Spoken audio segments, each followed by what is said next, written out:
You are making the world a better place by listening to the Joy of Living podcast.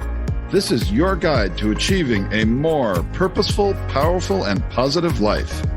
Join Barry Shore in unlocking the best version of you and becoming happier, healthier, and wealthier.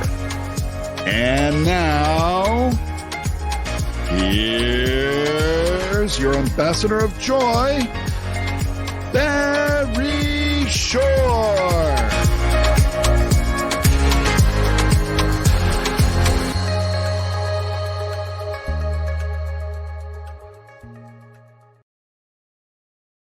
Good day, beautiful, bountiful, beloved, immortal beings, and good-looking people. Remember, you're good-looking because you're always looking for and finding the good. That's the definition of a good-looking person. Looking for and finding the good in life. And you've chosen to be the best good possible because you've tuned in to the Joy of Living with your humble host, Barry Shore, for one reason only. Actually, it's the best reason in the whole world. Because you care the most in the entire world about you.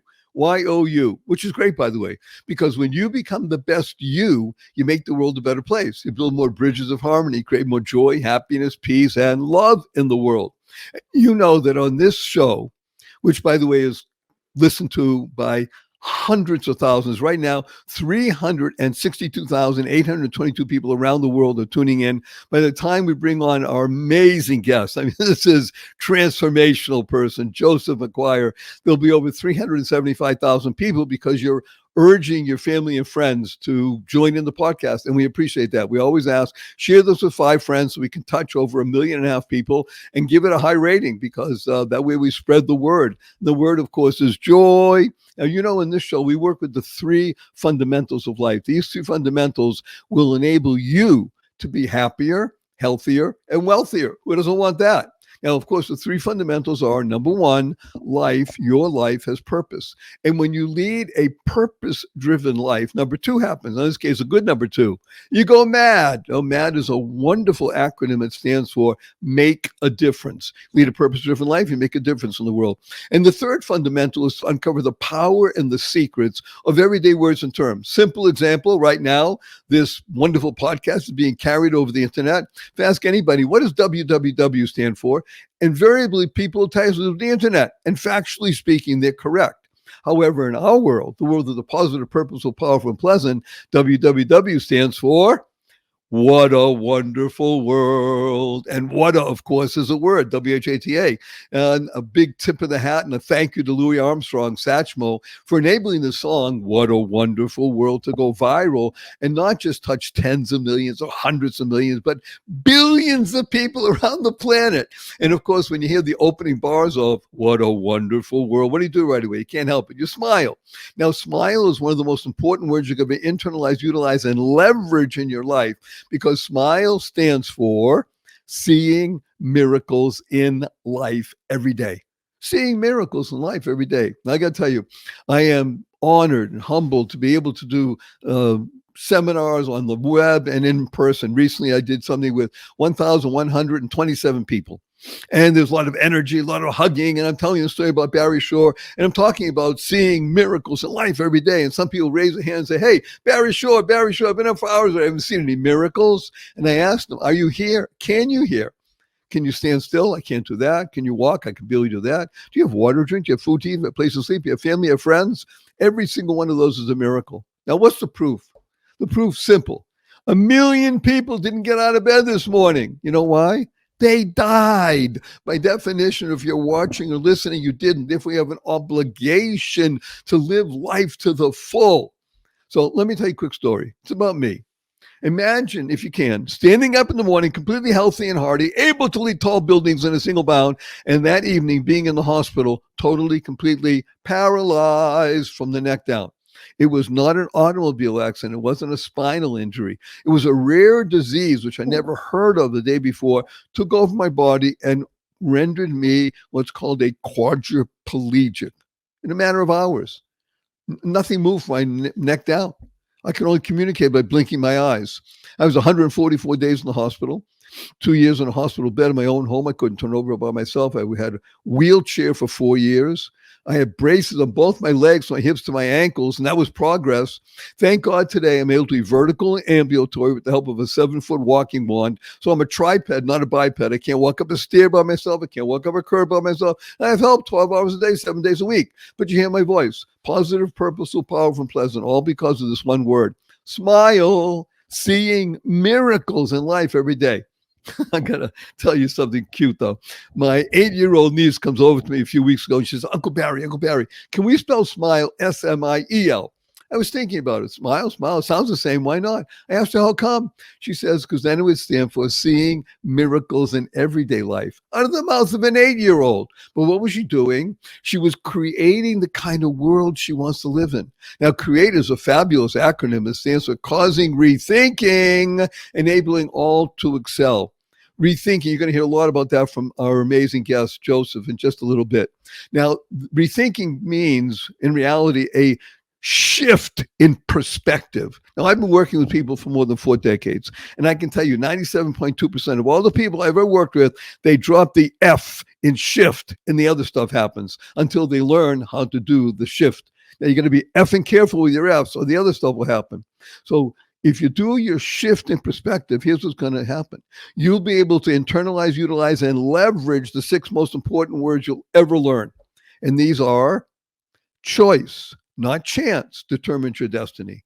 Choice, not chance, determines your destiny. How you choose to respond in any given situation will determine the path of your life and the trajectory. Now, before we bring on wonderful Joseph, I'm going to warn him and you, everybody that's new, I do use a lot of 4-letter words. I even use the 4-letter FU word because of the shock value and it's fun. Now, of course, the 4-letter words that we use because we live in the world of the positive, purposeful, powerful, and pleasant are love, life, hope, free, give, pray, play, swim. And the 4-letter FU word, of course, is fun. Fun, yes. F-U, capital N, capital N. So after the show, you see a family and friends, have a twinkle in your eye and a smile on your face, point your finger, says, F-U, everybody. Remember to add right away, capital N, capital N. I said, where'd you get that? I said, I listened to Barry Shore on the joy of living. He wants to teach the world to F-U, capital N, capital N. You'll get their attention. Now you can talk to them all about the amazing insights you're going to learn from Joseph. So just before we bring him on, I'm just going to urge everybody to use the 2 most powerful words in the English language 3 times a day from now and the rest of your life. And these 2 words are thank you, thank you, thank you. Thank is an amazing acronym. It stands for to harmonize and nurture kindness. To harmonize and nurture kindness. And imagine you walk into your coffee shop, order a fancy latte, and somebody brings you, say thank you. Walk in the coffee shop, order your fancy latte, a couple of minutes goes by, nobody brings you, go to the kind, say, I'm sorry, we forgot, we'll bring it, sit down. Another minute goes by, somebody brings you, still say thank you. You're walking out of the coffee shop, it's raining out. Somebody holds the door open for you. You say thank you. You're walking out of the coffee shop, it's raining, and somebody slams the door on you. You say thank you. You're late for an appointment, you're stuck in traffic, somebody cuts you off. You say thank you. Get up in the middle of the night and you stub your toe and it hurts. You say thank you. To harmonize and nurture kindness. I can't think of any, but kind is an amazing word that stands for keep inspiring noble deeds. I can't think of anybody that I'd like to share that inspires noble deeds more than amazing, wonderful, fabulous Joseph McGuire. Joseph, please say hello to 375,912 people around the world. Hey, Barry, I'm delighted to be here. And that's just such an amazing introduction. That could be the program. I could listen to that all day. You're very kind, as I said. If I started telling you all the amazing things about Joseph, it would take the rest of the show. So I'm going to suffice to say 2 things because it makes a difference for you. Remember, the reason you tune in is because you care about you. Joseph knows how to read faces. Now, the face is one of the most important aspects of your whole being. And I'm going to share with you quickly, Joseph, an acronym that I use for face when I speak with people. And it stands for, I always ask people, what does your face say about you? And I say face, in my opinion, stands for fresh, aware, creative, expressive. That's a face. That's beautiful. Beautiful. So I want to turn it over to you and let's just jump right in and talk about what is it you mean reading faces? I've heard of people reading palms. I've heard of people, just trying to understand, looking people's eyes. What is it about the face that you believe makes a difference and can create a true connection one to another? Yeah, I particularly work with an ancient Chinese system. It's a 3,000-year-old system, but I've been reading people since I was a child, and really, it's the whole idea that the outer reflects the inner. So our face is a reflection of what's really going on inside us. It tells a lot about our life history. It tells about how we communicate. It tells about a lot about our family history. Tells about stress triggers and responses. I learned it as a diagnostic tool, originally one of the diagnostic tools used in Chinese medicine. So our face is just so revealing about who we are, where we've come from, where we might be going. And it's to me, how I really present it is as a communication tool. So because so often what happens is people talk at each other. They talk across each other. So I'm helping people. My aim is to help people listen to each other, recognize who the other person really is, who they can be. So we're creating exceptional relationships. Oh, I like that. Exceptional relationships.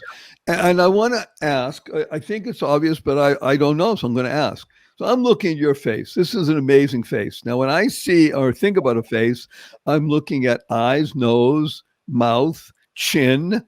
I'm going to include ears, eyebrows, forehead. Is that correct? Absolutely. Yeah. Yeah. And I mean, you can talk about basic face shape, then you talk about the size and position of the facial features in relation to each other. And then the lines and the marks. I don't know how many of my lines you can see. There's quite a collection. As you can see, I'm not a teenager. So you look at then the combinations and how they relate to each other. And because the whole idea is the face tells so many stories about the person. It's also a life map. So you mentioned the ears. The ears are the first 14 years of life. They also tell a lot about our grandparents and their relationships. Then you've got the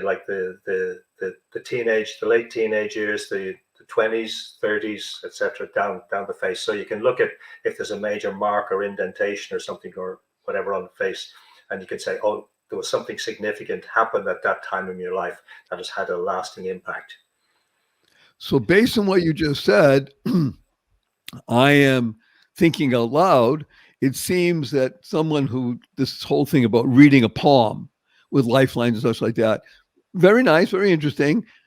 But what you're saying is that you can do the same with the face. Let's say with the forehead and the lines you just mentioned, that those become, how should we say it, chapters in the book, as it were, stories that can be told and learned by someone. I actually have some significant marks on my forehead in terms of lines and such because of some traumas that I've been through.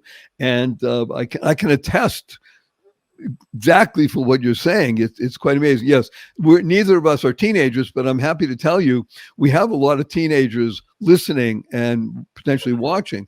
So what is it about a teenager? You're saying, let's just focus on the forehead for the moment.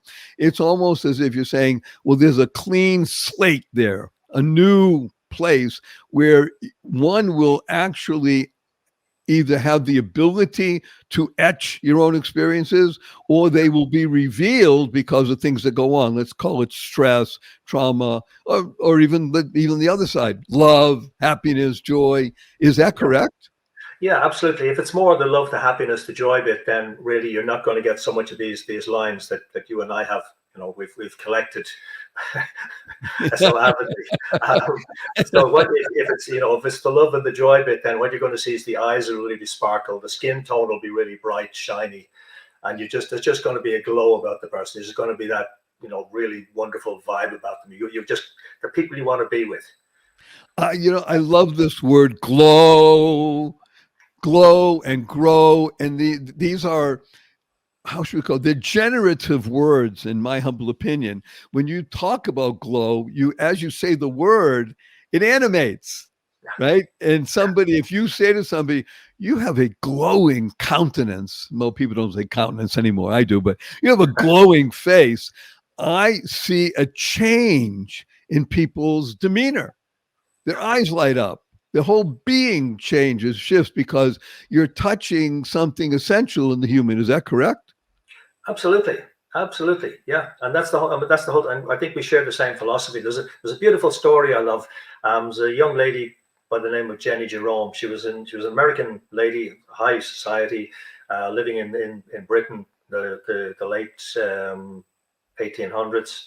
And she got to dine with two eminent British political figures. The first one was William Gladstone. They were both prime ministers at different times, and these two people were bitter rivals. But the first one she got to dine with was William Gladstone. And she said, after I dined with Mr. Gladstone, I felt he was the most intelligent man in the country. But then she dined with Disraeli. And said, after I dined with Mr. Disraeli, I felt I was the most intelligent lady in the room. What a wonderful story.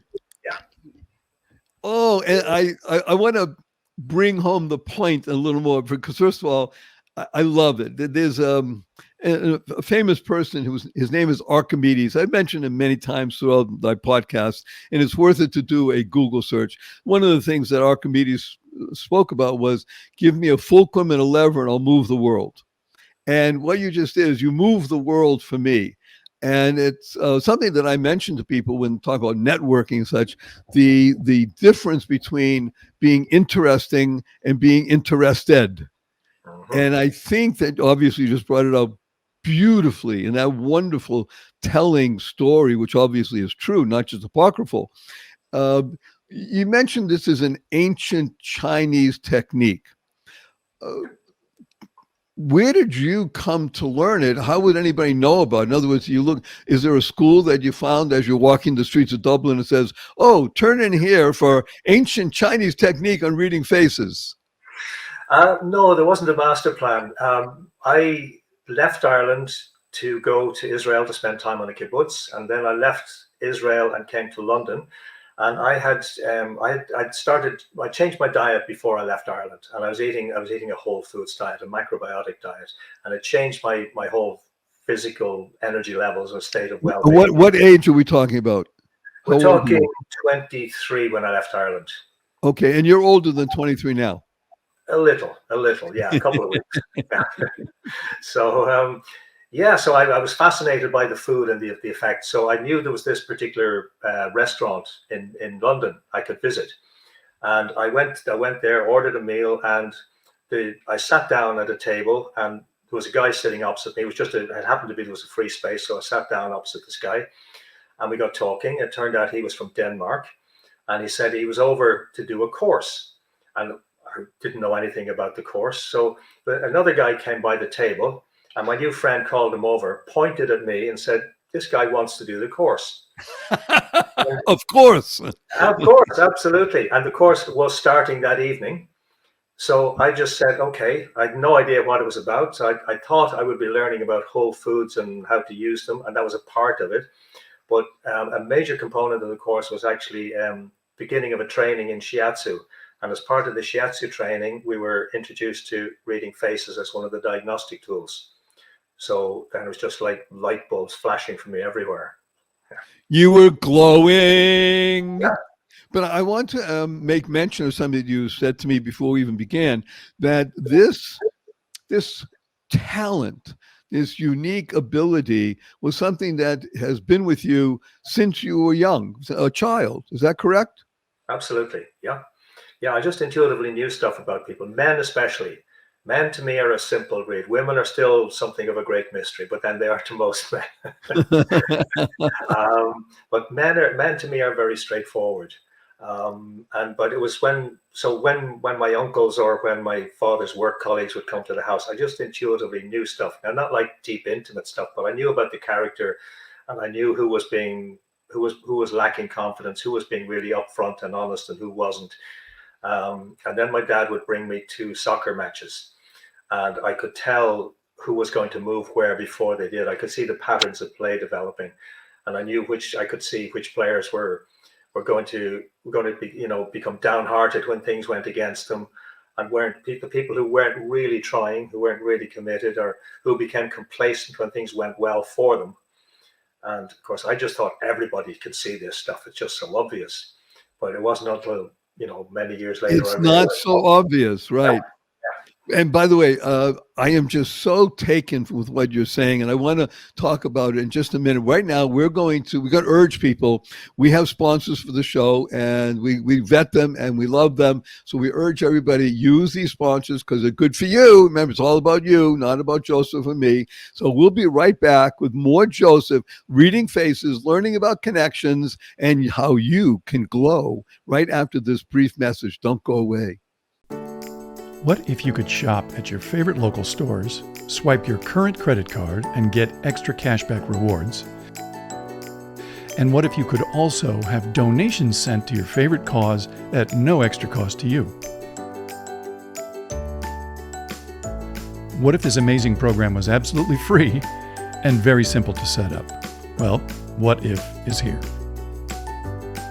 Welcome to Einstein Cares, where your everyday shopping gives you and your favorite cause extra money. It's fast, it's easy, and effortless.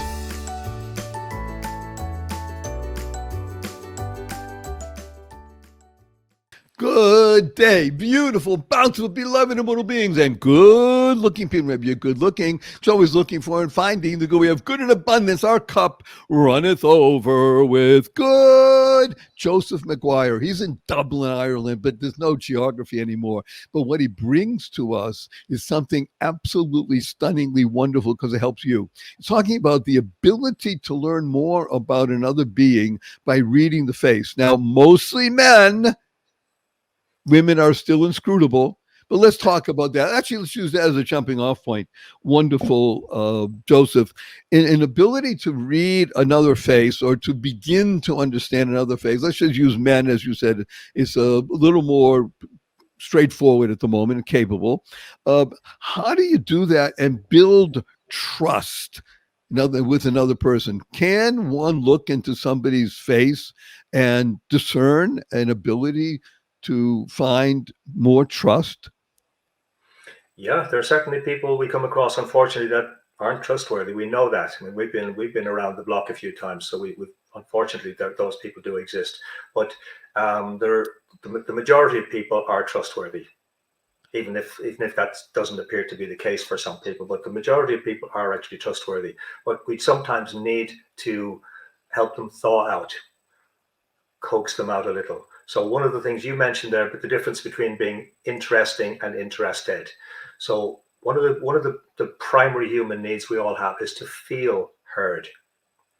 So, and feel is the operative word. So when people feel heard, when you actually listen to them with genuine interest, and it doesn't matter if you agree with them, don't agree with them, but if you really listen to them and show that you've listened to them, ask them questions to get them to expand, elaborate. It's amazing how the defenses come down and people then tell you how interesting you are. And they feel drawn to you. Yeah. Oh, this is so wonderful. And it's when he mentions these two words, to people want to feel that they've been heard. It's important to understand that there's a D at the end of the word, HEARD, and not a T, not hurt. People are easily hurt. People want to be heard. If you actually hear someone, truly listen to someone else, you created a bond by definition. Is that right?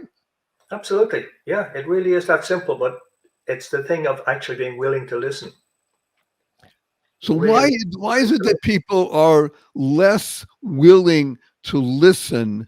Is it because we're so in love with our own voices, or is it that people are always asking for something for themselves? I'm actually quite fascinated because I work with a lot of young and even older entrepreneurs, and networking is a very important aspect of living in the world.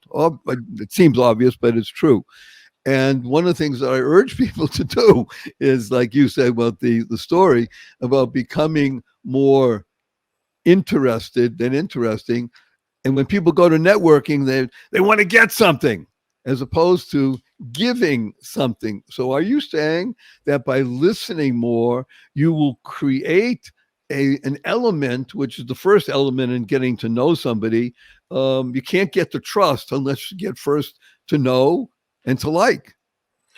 Yeah, occasionally you will meet people where there's just that instinctive, immediate trust. We all have those situations that happen, but so many people now are so distracted. There's so much information coming at us from so many sources. So many people have got this little object in their hands that they're looking at the screen. That's where that's their world. So it's a very surreal from our perspective, like, as you say, we're not teenagers anymore. So, we know what the world was like before there was the internet, before there were all these phones. So we know what it's like to have a conversation, to sit down. If you want to connect with people, you have to actually contact them. You have to phone them. You have to have a conversation, and that world has changed a lot. So even going back to the networking situation, a lot of people go there almost like a sense of desperation, and desperation leaves a smell. Ooh, wait a minute. Would you repeat that, please? Desperation leaves a smell.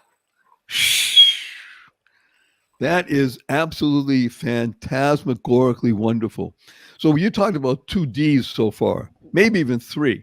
The first D you mentioned was distraction. When people are distracted, you cannot, almost by definition, you can't have a conversation. Yeah. Because people are thinking about something else or want to do something else. And they may even, with their addiction, people are so addicted today. Again, doesn't matter the age. But I will tell you, 85% of the people listening right now are under the age of 35. And a lot of them are in the age group of 18 to 22. They are digital natives, which on some level is absolutely wonderful. They feel quite at home with all of the tools that are available in this modern age. By the same token, it is so, how should we call it? It is so addictive that it's even hard to know that you are being distracted. And as you said, if you're distracted, it's hard to perform in your business, in your relationship, in anything that has to do with glowing in your life. And as you said so eloquently, it's a great quote. We're going to have to say it again. Desperation leaves a smell. Oh, speaking of smell, I want to ask you, reading faces, let's also talk about something that I'm just throwing this out because you mentioned it. Reading faces and speaking with somebody. What about somebody's breath? Do you ever get into that? No. Okay. And if I'm eating garlic, I make sure the other person eating it is doing the same. Well, some people don't eat garlic and they have an issue, like you said, it leaves a smell.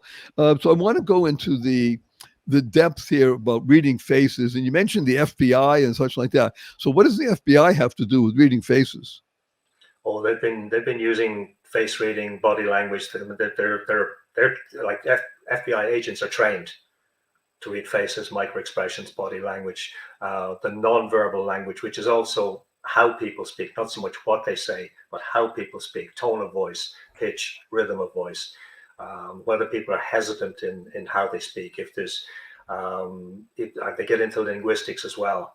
So that's not really my field, but I listen more for how people speak than what they say. So speaking about how does facial hair affect someone's face? For instance, you have a mustache and a little beard. Very nice, very professorial. I have a larger mustache and a fuller beard and white hair, and on top completely bald, like you. Not bald, very distinguished. Oh, very good, very good. That's another good D word. So how does facial hair enter into something? Does it is it distracting? Is it enhancing? Or you might can say, well, it all depends. Yeah, my view is it all depends. In the ancient Chinese system, it's not really referred to because Chinese men didn't grow beards. They may grow a little bit wispy, a few wispy hairs, but Chinese people traditionally don't have a lot of body hair. So that wasn't part of the tradition. So I tend to look at the individual. There are some people where it's very apparent to me, at least, they have a full beard and they're hiding. It's like it's like a mask because they're very insecure, very lacking in confidence. Some people, it's almost like jewelry where they want to really, they're peacocking. And some people, it's just, this is just how I am. I just feel comfortable like this. So can you discern, another D word, can you discern from someone's face, you as a high level practitioner, if in fact the beard or the mustache or whatever the facial hair is it as a peacock, is it to hide or such? Can you discern that oftentimes by looking at other things like eyes, ears, etc.? Yeah, the eyes especially. There's an old saying that the eyes are the windows to the soul. Now, whether you get into sort of the metaphysical side of it or not, the eyes, for me, are so revealing of where the person has come from, because it's like the idea of the layers of the onion. I'm looking at the eyes, and the eyes are telling me a lot about the person's emotional history. And then you've got, if you divide the face into two vertical halves, the right eye is like the public persona, the left eye is the private persona. So, yeah. Oh, this is so wonderful. Well, I'm going to ask the other obvious question, which is teeth. In other words, when someone smiles, there are several gradations of smile, and one of them is we'll call it a toothy smile. So are teeth part of the facial recognition process? They can be, absolutely, yeah. If you've got the two upper front teeth and they're obviously much larger than the others, it tells you this is a very stubborn individual. And that's not a judgment, that's an observation. Whereas if the canines are obviously longer, this is somebody who's very competitive by nature. Like Tony Robbins has noticeably larger canines, so he's competitive. Again, that's an observation, it's not a judgment. Right, no, it's just a fact, that's it. Yeah, it's just a fact. It's just a fact, yeah. So yeah, this is wonderful. So let me tell everybody, most people who've been listening for a while know this. I share it with you as well. So the acronym that we use for the word joy is Journey of You. And that's what you're talking about, I believe. This journey of you, the ability to look at someone's face and be able to discern a level of trust, competency, connection, etc. And which is, of course, fundamental if you're going to have a relationship with someone, man or woman. Now, you said women are a different read than men. By the same token, you can ask the woman that you love or another being to look at your face and see what they discern. So I'm going to ask you in a minute, right now, for the next minute or so, would you be willing to look at my face and see what you can discern and tell people? Yeah, absolutely. Absolutely. Oh, yeah. Thank you. And just to clarify, I do not say nice things for the sake of it. I just tell you what I see. No, we're not looking for nice. We're looking for honesty. Yeah, but I do like to do it with kindness, because that's to me, that's absolutely, that's non-negotiable. Kindness is a vital part. So we're on the same page there. So I'm looking at this vertical crease you've got here, the lower forehead area. And that tells me you've got strong perfectionist tendencies. When you do something, you like to do it right. Now, that the Chinese perspective is always that there's no absolutes. Anything that has as they say, anything that has a front has a back. So, so the positive of it is you've got that perfectionist tendency. You set very high standards for yourself in particular, but you can also be very self-critical. So that it's not quite good enough. I know I should have done. So watch that one, because there's good enough and there's good. You have to recognize when is good enough, and the next time it'll be even better. Thank you. Yeah. And just watch one other particular thing with this vertical crease is you're likely to have a tendency towards hypoglycemia or low blood sugar levels. And this is because that line is so deep, it's likely that it's a bit of a family trait. So make sure you're eating well, but also eating small amounts of food regularly, rather than fasting for long periods or eating high sugar foods, because that would just send your sugar levels just swinging wildly, and that can impact on your mood, your temperament, and then obviously by definition your communication and your relationships. And I am what do they call it, type 2A diabetic. So there you have it, right? Spot on. And my father was a borderline diabetic. Okay. More, please. Oh, absolutely. Yeah. I'm looking at your nose, and you've got a lovely, well-formed nose. So that tells me, first of all, that you're naturally very expressive. You're a man of strong character. You've got a lovely rounded nose tip, so you're naturally sociable. People matter to you. People are really important in your life. And then the tip of your nose sort of hangs down a little bit. So that tells me your service is very important. Service is just integral to who you are. So that's a few things about the nose. I'm looking at the lines in the forehead here, and you know who you are. You really know. You've got deep self-awareness. That line in the center of the forehead is deep, and it's pretty thorough. It's pretty complete. So that tells me that you have come to know yourself. That you've gone through the fire, if I can put it that way, and you know who you are. You know your values. You know what's really important to you. You have a deep understanding of your life. You have a deep understanding of your life purpose. And again, that's so hard earned. So if anybody were to challenge your values, you would not appreciate it, because you're very, very clear about it. And one other particular thing, you've got a couple of lines, one above each eyebrow. And what that tells me is you've got very, very practical, real world intuition. In other words, somebody presents you with an idea or a proposal, you will instinctively and almost immediately know, yeah, this will work, this won't work.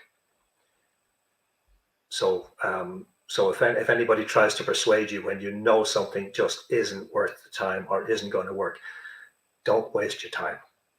Trust your instinct. You know me. Yeah. Okay, I want to make mention that Joseph is willing to do some of this for listeners. Is that correct? Absolutely. Woo! So I urge everybody, go to my website, barryshore.com, BARRYSHORE, barryshore.com. Everything about Joseph, his work, about what he calls what we call the world, facial analysis, because your face tells your story. And you want your story to be out there. People tune in to this podcast. You're using your most valuable asset, your time. You tune in because you know it's your advantage. You'll be happier, healthier, and wealthier. Who doesn't want that? So facial analysis will be of benefit to you to find out those issues that can enhance your life. Everybody wants that. So go to barryshore.com. You're going to find the ability to connect with Joseph and take full advantage of what he's offering, because it's fabulous, because we care about you. We're in service. That is absolutely correct, Joseph. It's all about service. So I want to continue just a bit here in this idea of building trust. So when I share with people that I do training with and for, especially networking, we talk about a concept called kilt. Everybody knows that Scottish men wear a kilt, right? Kilt, K-I-L-T. It stands for know, interested, like, and trust. See, if you're going to ever do business with somebody, and let's be very blunt, everything is business. Everything. Marriage, life, friends. It's business. However, I need to emphasize on a high level. What does high level mean? You get to know somebody. You get interested in somebody else. You are interested in them. You get to like each other. Then you can get to a place called trust. Trust is deep. It's powerful. You can't get there right away. It doesn't happen in an instant. You can fall in infatuation right away, but getting to trust is a process. So I want to just invest another minute or two on what it is with facial analysis that can really create that spark of trust, which, by the way, happened for you in that macrobiotic restaurant when you're sitting across from somebody and he calls somebody over, and then you're at a course that night. You obviously had enough trust to do that. Yeah. So how did that happen?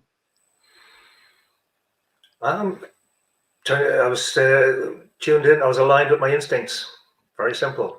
And the reality is, like we've only had verbal language for somewhere between 150,000 and 200,000 years, but our ancestors in various forms were around for a lot longer than that. So they were doing all this stuff. They knew how to read people because they had to. They needed it for survival. So it's actually hardwired into us to read other people. So that's the first thing. We all know how to do it. We've just forgotten. But when it comes to the trust bit, the thing I recommend people is to look at the eyes.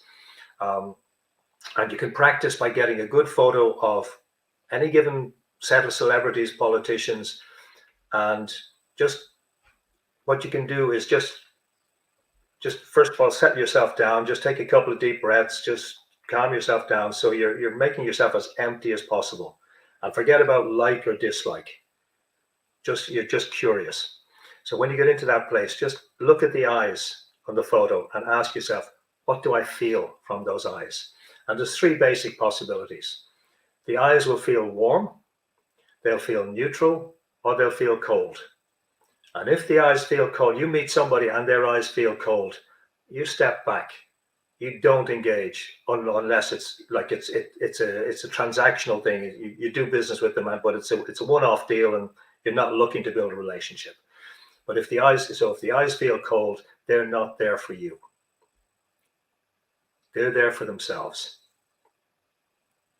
So I recommend practice looking at eyes. Woo! Talk about benefits. That's the genius of listening to the Joy of Living podcast. We have sponsors that love us. We vet them. We urge you to participate and use whatever they have available, because otherwise it wouldn't be allowed on the show. We'll be right back with more. The amazing Joseph McGuire right after this brief message. Don't go away. Opportunity. What an opportunity. I'm going to use 2 4-letter words right now. Free gift. Free gift. Yes, you can have a copy of my best-selling book, The Joy of Living, How to Slay Stress and Be Happy, the ebook version, for absolutely free. All you have to do is send an email to me, Barry, Barry, at barryshore.com, and in the heading, the subject line, just write free gift. It's as easy as that. This is a life-changing, life-enhancing opportunity. Barry at barryshore.com. You'll be glad you did. Thank you, thank you, thank you. Free gift. Do it now. Take the action. Make it happen right now. Best wishes. Bye. Good day, beautiful, bountiful, beloved immortal beings, and good-looking people. You're good-looking because you're always looking for and finding the good. We just talked about that. If you remember, we ended up on a high note of being able to look into the eyes of another being, and just 3 different aspects of a being. Are those eyes warm, neutral, or cold? Cold is something you want to avoid if possible. Neutral, you make a decision. Maybe more information is needed. Warm, lean in and begin a process, because warm eyes will talk to you possibly about a warm heart and possibly about the benefits that accrue to each other. One of the things that we discussed, and I'm going to ask you right now, wonderful Joseph, shining your light into the world. I mean, I love it. We talked about glow before, and grow, and I'm glowing, and it's beautiful. Shining your light into the world. So these are great words. Can you give us 2 practical processes that people can use right now to shine their light into the world? Yeah, the first one is when you meet somebody, doesn't matter what the context is, smile. Give them that full beaming smile. We call it the Duchenne smile. You get people who do the social smile, but the eyes are not engaged. And you can see the eyes. You see it with a lot of celebrities and politicians. It's a practiced smile. But when you really beam, when you see the eyes sparkle, that tells people you're open. It tells people you're receptive. It tells people your heart is with them. So, I mean, it doesn't get any simpler than that, but it's so powerful. And it doesn't matter whether it's a business, it's a business scenario, it's a social scenario, it's an intimate thing. When you meet somebody, smile and just open up. because when you smile, I mean, it's beneficial for you because it lowers your blood pressure. It's a muscle relaxant, and research from Sean, I can never remember how to pronounce his surname, Sean Acor or Acor, it's a Harvard psychologist. Yes, yes. Yeah, his research demonstrates that when we're in a positive, happy state of mind, we're actually 31% smarter. But it also triggers when we smile like that and we're open, it triggers a mirror neuron response in our counterpart, whoever we're meeting. So it tells them we're not a threat. So automatically they can relax, so they can open. So like, and it doesn't cost a cent.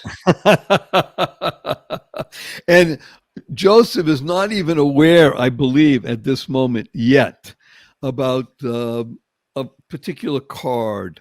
So I'm going to hold it up there. Now, for those of you who are watching, Joseph, can you read what this card says? Keep smiling. So I am humbled and honored to tell you, wonderful Joseph, that card you just saw and read, we have distributed around the world more than 5 million of them. Wow, beautiful. In 27 languages. It's called the Keep Smiling movement, and I am humbled to say that I am the founder of the movement. And thank God we have people all around the world that are giving them out and sharing them, both physically and electronically. So it's something we'll talk about in a bit. So in terms of bringing your glow to the world, so you talked about smiling eyes. Is there something else? I want to make mention of a quick story that I learned. I think you'll like this because it goes to the idea of business, particularly because a lot of people tune in because I love business. I think business is the highest calling in the world because it's both what I call T squared. It's both transactional and transformational. When you do business with someone else, you're getting close to the trust, the T, and everybody wins when you do it right.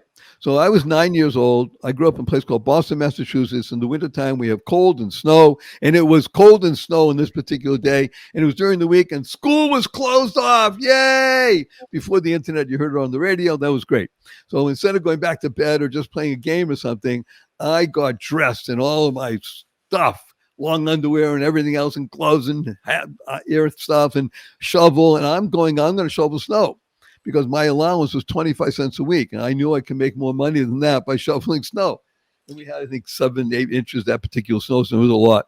And I went out and it's about 8:15 in the morning, didn't come back till about 5:30 at night when it was already dark. But I had shoveled a lot of snow. I earned $55, 9 years old. It was huge. I mean, I was really exhausted. I don't think I had lunch. I had a little bit of a thermos or something. And when I came back, my father was very happy. And he said to me, "My dear beloved son," he used to use that term, "My dear beloved son, how do you spell business?" I said, "Well, I was 9. I was pretty smart. Business. He said, "Right. Notice something.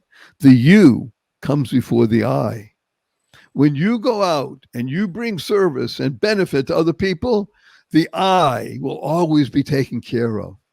So I've used that. It took me a decade or more to internalize that. I was smart, but I wasn't that clever.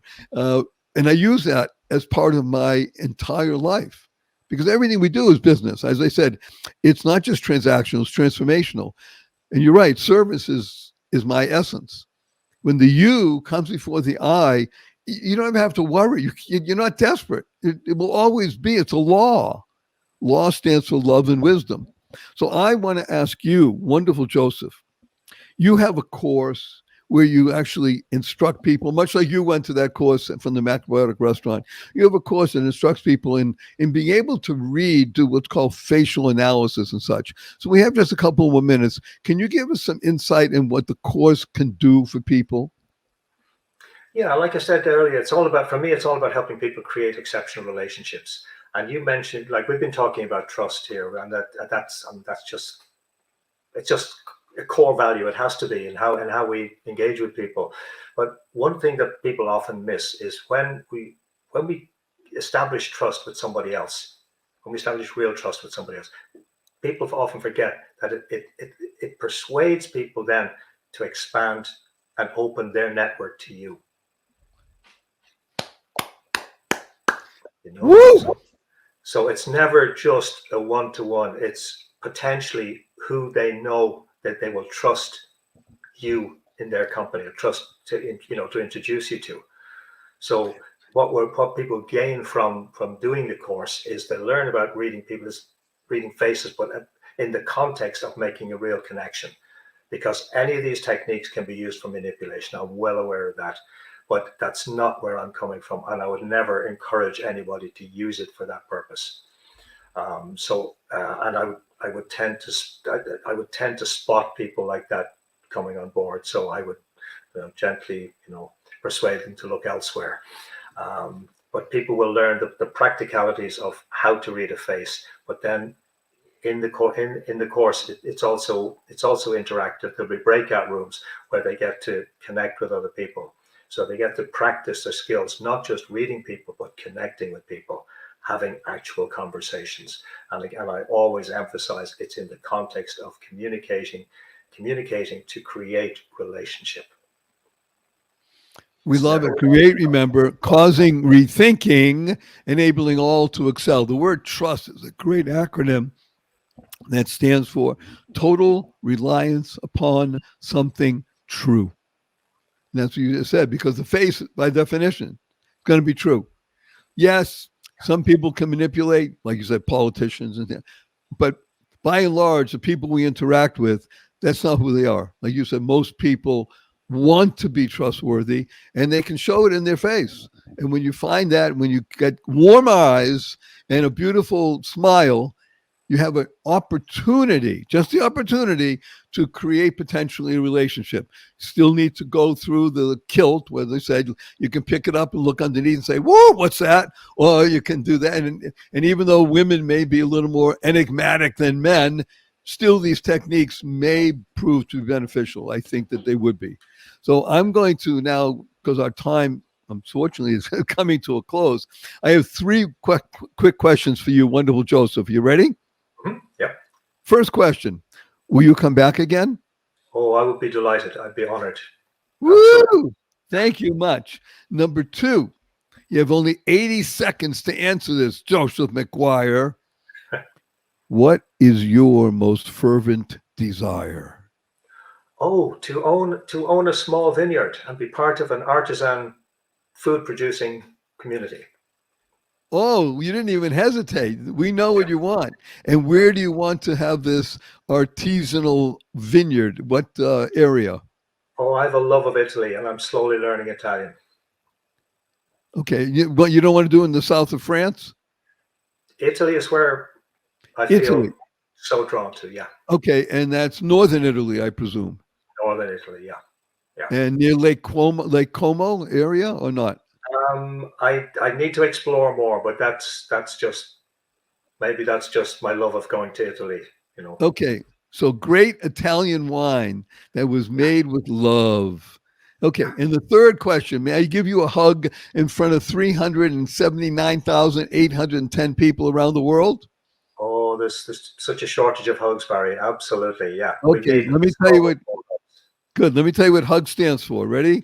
Heartfelt, unlimited giving. Heartfelt, unlimited giving. 1, 2, 3.